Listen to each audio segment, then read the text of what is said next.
असं म्हणतात की प्रत्येक यशस्वी पुरुषाच्या मागे एक स्त्री उभी असते. उंबरठ्याची सीमारेखा ओलांडून बाहेर पडलेल्या प्रत्येक स्त्रीला तिच्या स्वप्नातलं विश्व खुणावत असतं. तिच्या आकांक्षांना पतीची साथ लाभली की ती रणरागिणी बनते. रागिणी कंदाकुरे त्याचंच उत्तम उदाहरण. वयाच्या 18व्या वर्षी उंबरठ्यावरचं माप ओलांडून सासरी आलेल्या रागिणी कंदाकुरे यांना पुढील शिक्षण घेण्यासाठी त्यांच्या घरातून पूर्ण पाठिंबा मिळाला. पुस्तकं वाचण्याची, नवनवीन गोष्टी जाणून घेण्याची त्यांची दुर्दम्य इच्छाशक्ती त्यांना यशाच्या वाटेवर घेऊन गेली. छत्रपती संभाजीनगर इथून उद्योगाचं तंत्रशुद्ध प्रशिक्षण घेऊन त्यांनी उद्योग क्षेत्रात पहिलं पाऊल टाकलं. धनंजय ग्रुपचे सर्वेसर्वा तुकाराम कंदाकुरे हे त्यांचे पती. त्यांच्या कार्यालयीन कामांमध्ये मदत करताना रागिणी यांनी उद्योग क्षेत्रातील अनेक कौशल्य आत्मसात केले. धनंजय ग्रुपच्या आजच्या यशस्वी वाटचालीत रागिणी यांच्या परिश्रमाचा, अभ्यासाचा मोलाचा वाटा आहे. त्यांच्या उद्योग जगतातील आयुष्याला समाजसेवेचीही किनार आहे. मातृभूमी प्रतिष्ठान, रोटरी क्लब अशा सामाजिक संस्थांच्या माध्यमातून त्यांनी अनेक सामाजिक कार्यक्रम हाती घेतले आहेत.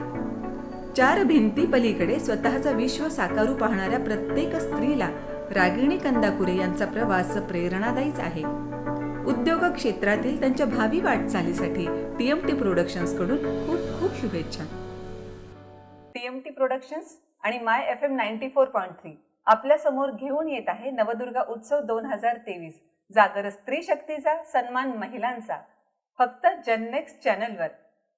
मैत्रिणींनो, एक काळ असा होता जेव्हा स्त्री फक्त चूल आणि मूल एवढंच करत होती. पण नंतर औद्योगिकरणाचे वारे वाहू लागले आणि ही स्त्री उंबरठा ओलांडून पुढे आली. अशा परिस्थितीत जेवढ्या उत्तम रीतीनं ती घर सांभाळत होती, तेवढ्याच उत्तम रीतीनं तिनं पतीला आपल्या उद्योग व्यवसायामध्ये सुद्धा साथ संगत देण्याची सुरुवात केली बरं का. आणि अशीच एक दुर्गा आपल्या भेटीला येत आहे, जी खरं तर 18व्या वर्षीच लग्न होऊन या नवीन घरामध्ये आली आणि पतीचा उद्योग खूप चांगल्या पद्धतीनं त्यांना भक्कम साथ देऊन सांभाळू सुद्धा लागली. चला तर आपण भेटूया या आपल्या उद्योजिका मैत्रिणीला रागिणी कंदाकुरे यांना. नमस्कार मॅम. नमस्कार मॅम, ज्याप्रमाणे आपण मुलाखतीच्या अगोदर जस्ट चर्चा करत होतो, तुम्ही 18व्या वर्षी लग्न होऊन नवीन घरामध्ये गेलात आणि तिथून तुमचा ह्या उद्योजकापर्यंतचा प्रवास झाला आहे. नेमकं कशा पद्धतीनं तो प्रवास झाला? सर्वप्रथम म्हणजे लग्न झाल्यानंतर मी औरंगाबादला आले आणि औरंगाबादला आल्यानंतर शिकणं हे माझ्या म्हणजे खूप मनामध्ये वगैरे ते होतं. मिस्टरांनी पण तशी साथ दिली. मग मी BA आर्ट्समधून केलं. मग केल्यानंतर असं वाटलं की माझी खूप मनीषा होती की आपण MPSC एक्झाम द्यावी वगैरे हे ते, पण ते काही थोडंसं मेडिकली वगैरे ते प्रॉब्लेम होते, त्याच्यामुळे काही ते शक्य झालं नाही. मग सर्व्हिस करत असताना माझ्या मिस्टरांना वाटलं की आपण बिझनेस करायला पाहिजे आणि लोकांना रोजगार दिला पाहिजे, आणि त्यांचं ते ध्येय होतं. आणि 99 साली त्यांनी त्यांचं ध्येयाला म्हणजे पाऊलवाट तशी ती सुरू झाली. मग सुरुवातीच्या काळामध्ये 5-6 जण, मी, माझा भाऊ, माझे दीर आणि मी स्वतः थोडंसं जनरल ॲडमिनिस्ट्रेशन, अकाउंटिंग वगैरे हे ते ह्या गोष्टी त्यामध्ये पाहत होतो. पण ऑब्व्हियसली थोडंसं लेडीज म्हटल्यानंतर प्रेग्नन्सी वगैरे हे ते कन्फर्म झाली. मॅटर्निटी लिव्हवरती 2010पर्यंत माझा प्रवास घर, मुलांना वाढवणं यामध्ये सुरू झाला. आणि मुळात मला वाचनाची खूप आवड होती. आणि मग नॉवेल्स वगैरे हे ते खूप वाचायची. पण आता उद्योग सुरू झालाय वगैरे हे ते, त्या रिलेटेड काहीतरी एज्युकेशन घ्यावं. मग आता MBAला ॲडमिशन घ्यावं तर खूप गॅप पडलाय अभ्यासामध्ये वगैरे ते होईल का नाही असं वाटलं.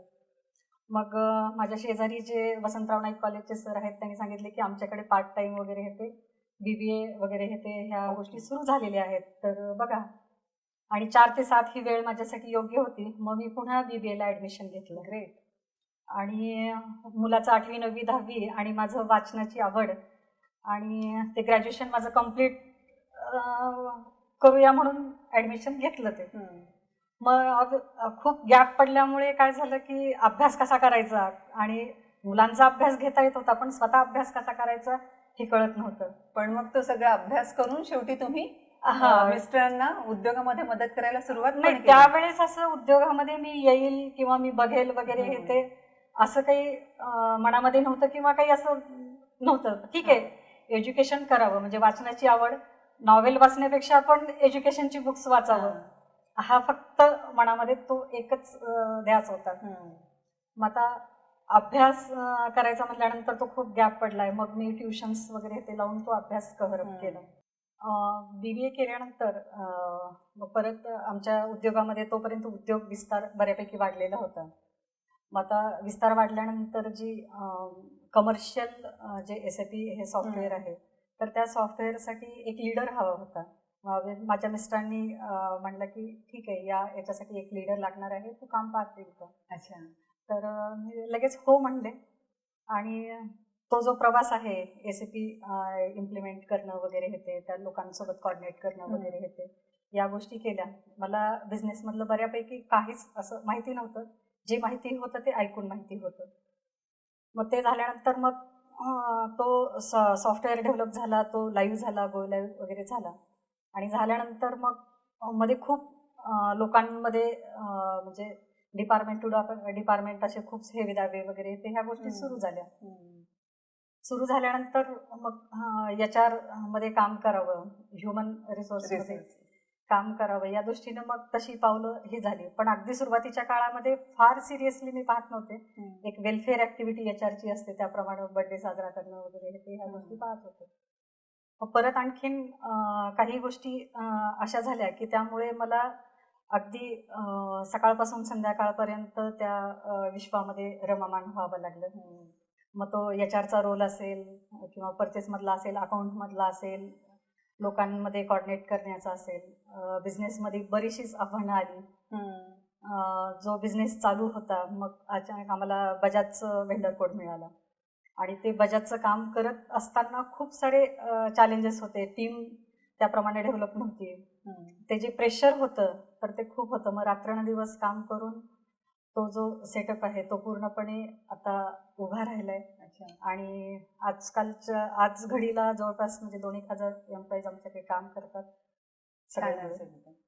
आणि म्हणजे मला माझ्या जीवनामध्ये प्रत्येक वेळेस असं वाटतं की म्हणजे मला अध्यात्माची आवड आहे, पर्यटनाची आवड आहे, वाचनाची तर मगाशीच सांगितलं.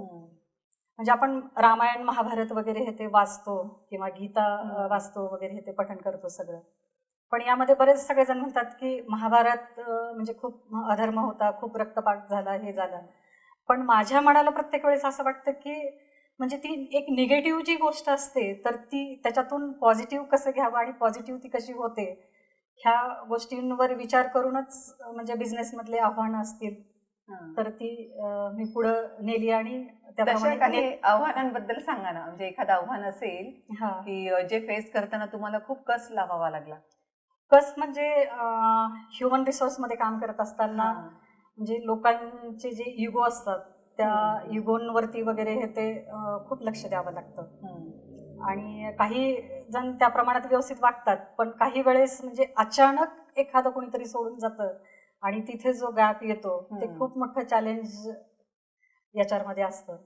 आणि HR फक्त पूर्वी कसं होतं की अगदी पेमेंट काढणे किंवा माणसं आणणे करणे वगैरे हे ते, पण आता HR हा बिझनेस पार्टनर झाला आणि त्या लेवलचं काम करावं लागतंय. आणि त्या लेवलचं काम करावं लागतंय म्हणून बरेचसेच मी ट्रेनिंग प्रोग्राम वगैरे हे ते केले. त्यातून बऱ्याच काही गोष्टी मला समजल्या आणि त्या समजून त्याप्रमाणे डिपार्टमेंट डेव्हलप करणं वगैरे हे ते आता सध्याच्या घडीला मी काम करते त्याच्यामध्ये.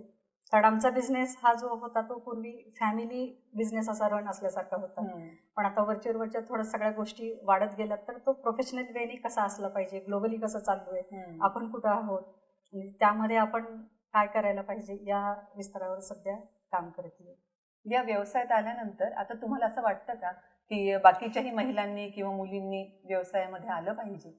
निश्चित. म्हणजे मी तर म्हणेल की जवळपास सगळ्या महिलांनी व्यवसाय किंवा त्यांना जो छंद असेल किंवा त्यांना जे जमतंय त्या पद्धतीने त्यांनी काम करावं. कारण महिला ही स्वतःचं मूल सांभाळते, फॅमिली सांभाळते किंवा स्वयंपाक करत असताना तिला म्हणजे एक अकाउंटिंग नॉलेज बिझनेसमध्ये फार महत्त्वाचं जाणलं जातं, तर ते नॉलेज सुद्धा तिला असतं आणि ह्याचा उपयोग पुरेपूर ती या बिझनेसमध्ये करू शकते.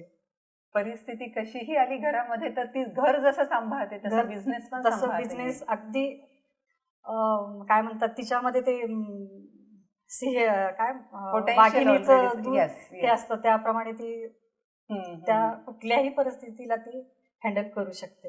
Great. त्याच्यामुळे जास्त महिलांनी आलंच पाहिजे. आलंच पाहिजे. आजकाल बरंच आपण भारतामध्ये बघतोय की ते टीव्ही सिरियल वगैरे ते खूप साऱ्या महिला बघून तो वेळ खूप घालवतात.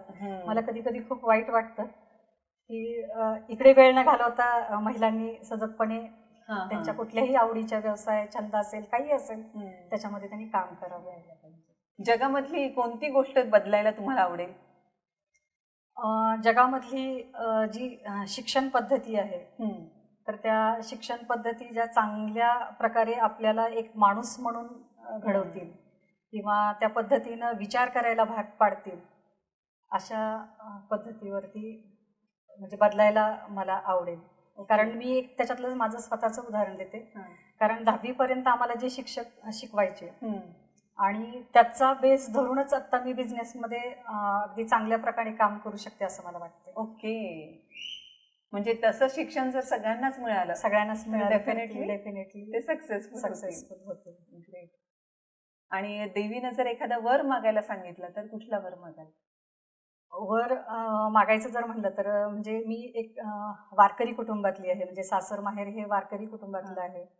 तर सकाळ संध्याकाळ हरिपाठ किंवा पसायदान वगैरे ते होतं. ज्ञानेश्वर माऊलींनी जे पसायदान विश्वासाठी मागितलं त्यातल्या एखाद्या कुठल्या तरी शब्दासाठी मला जर कार्य करायला मिळालं तर तसा तो देवीने मला वरदान द्यावा आणि मी दुरितांचे तिमिर जावं ह्या संकल्पनेवर काम करायला मला खूप निश्चित आवडतं.